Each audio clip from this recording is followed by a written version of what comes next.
ನಮಸ್ಕಾರ ವೀಕ್ಷಕರೇ, ನೀವು ನೋಡ್ತಿದ್ದೀರಾ ಸಾಮ್ರಾಟ್ ನ್ಯೂಸ್. ನಾನು ನಿಮ್ಮ ನರ್ಸಿಂಗ್ ಸಾಮ್ರಾಟ್. ಇವಾಗ ತಮಗೆ ತೋರುವ ವಿಡಿಯೋ ದೃಶ್ಯಗಳು ಇಲ್ಲಿಂದು ನಮ್ಮ ಬೀದರ್ನ ಬ್ರಿಮ್ಸ್ ಆಸ್ಪತ್ರೆಯಲ್ಲಿ ಅವರು ಬಳಸಕ್ಕಂತ ಕಸವನ್ನು ಯಾವ ರೀತಿ ತಂದು ಬೀಸಾಡಿದ್ದಾರೆ. ಇದರಿಂದ ಸಾರ್ವಜನಿಕರಿಗೆ ಇಲ್ಲಿ ಗಬ್ಬು ನಾರ್ತಿರುವ ವಾಸನೆಯಿಂದ ಸಾರ್ವಜನಿಕರು ಇಲ್ಲಿ ಓಡಾಡುವ ಪರಿಸ್ಥಿತಿ ಯಾವ ರೀತಿ ಇದೆ.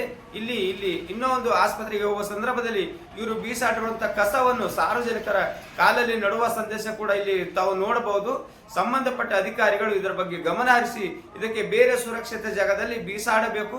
ಬೀಸಾಡಿದ ಕಸವನ್ನು ಕೂಡಲೇ ಇದು ಎತ್ತುವಂತ ಕೂಡ ಪ್ರಯತ್ನ ಮಾಡಬೇಕು. ಇಲ್ಲದಿದ್ದರೆ ಸಾರ್ವಜನಿಕರಿಗೆ ಯಾವುದೇ ರೀತಿ ತೊಂದರೆ ಆದರೆ ಅದಕ್ಕೆ ತಾವೇ ಹೊಣೆಗಾರರಾಗ್ತಾರೆ ಅಂತೇಳಿ ಈ ಮೂಲಕ ತಮಗೆ ತಿಳಿಸ್ತಾ ಇದ್ದೇವೆ. ತಾವು ನೋಡಬಹುದು ಇಲ್ಲಿ ಯಾವ ರೀತಿ ಇವರು ಕಸವನ್ನು ಬೀಸಾಡಿದರೆ.